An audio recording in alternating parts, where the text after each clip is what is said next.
First off, let's appreciate how Jumanji starts. With a board game that's more dangerous than a toxic group chat. You've got Alan Parrish getting sucked into the game in the 1960s, only to reappear 26 years later, looking like a man who just escaped from a jungle-themed CrossFit cult. Meanwhile, the board game keeps ruining everyone's lives like it's powered by your worst nightmares. You roll the dice, and suddenly there's a stampede in your living room. Who even invented this thing? And where can we find them to demand answers? Oh, by the way, jungle is your first secret word. The reboot shifts gears, turning Jumanji into a video game. Now we've got teenagers stuck in the bodies of their avatars, which are hilariously mismatched. The nerdy kid becomes The Rock, ultimate glow-up. The jock becomes Kevin Hart, instant karma. And the shallow girl becomes Jack Black, who gives us a masterclass in pretending to be a teenage girl. Honestly, Jack Black deserves an award for his performance. He's over here teaching himself how to pee as a guy while dodging killer animals. Talent.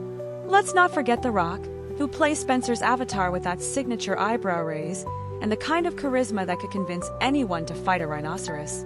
This man gets smoldering looks as an in-game special ability. Imagine having that in real life. You'd be like, "Boss, I need a raise," and just stare at them until they cave. Second secret word alert.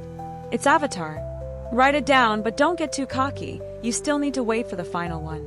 Now, the Jumanji world itself is wild. You've got killer animals, random NPCs yelling exposition at you, and levels designed to make you suffer. It's basically life, but with fewer bills and more monkeys trying to kill you. And don't get me started on the fact that every move matters. You don't get extra lives in the original board game, just trauma. And let's talk about Van Pelt, the hunter who is somehow always the bad guy.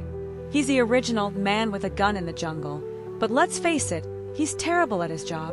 You've got infinite animals at your disposal, and you still can't catch one guy?